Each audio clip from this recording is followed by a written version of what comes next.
আজকে সকাল থেকেই না প্রচন্ড জোর বৃষ্টি পড়ছিল, আর এদিকে আমার ছিল পরীক্ষা, তাই জন্য মাথায় একটু টেনশন তো ছিল যে বৃষ্টিতে কিভাবে যাব। কিন্তু কি আর করার, না যাবো বলে তো হবে না, বেরোতে তো হবেই। তাই বৃষ্টিতেই ছাতা নিয়ে বেরিয়ে পড়লাম, আর রাস্তায় এত জল জমে গিয়েছিল না, পুরো ভিজে গিয়েছিলাম। আর সকলকেই তাই বাড়ি থেকে বেরোতে হয়েছে ছাতা নিয়ে, পরীক্ষা যেহেতু, না বলার উপায় তো নেই।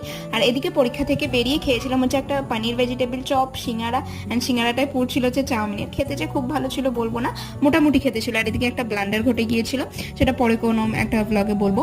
অ্যান্ড তারপরে তো গিয়েছিলাম হচ্ছে এম বাজারে, যেহেতু সামনেই পুজো আসছে তো শপিং তো করতে হবে নাকি। আমি মেনলি গিয়েছিলাম হচ্ছে টপের জন্য, যেহেতু আমার পছন্দের টপ আমি খুব একটা পাই না, অ্যান্ড এখানে আমি ডিসঅ্যাপয়েন্টেড হয়ে চলে আসি। অ্যান্ড তারপরে এসেছিলাম হচ্ছে সিটি বাজার মেট্রো মলটায়, যেটার ফ্রন্ট লুকটা নিতে আমি ভুলে গেছি। অ্যান্ড এখানের কুর্তি অ্যান্ড প্যান্ট আরও সব জিনিসের কালেকশন বেশ ভালো ছিল, বাচ্চাদের ড্রেসের বা বেড কভার, অ্যান্ড এছাড়াও সাংসারিক জিনিসপত্রের কালেকশন অনেক ভালো ছিল। বাট আমি যেটা দেখতে গিয়েছিলাম টপ, সেটা ভালো ছিল না, তাই এই একটা টি শার্ট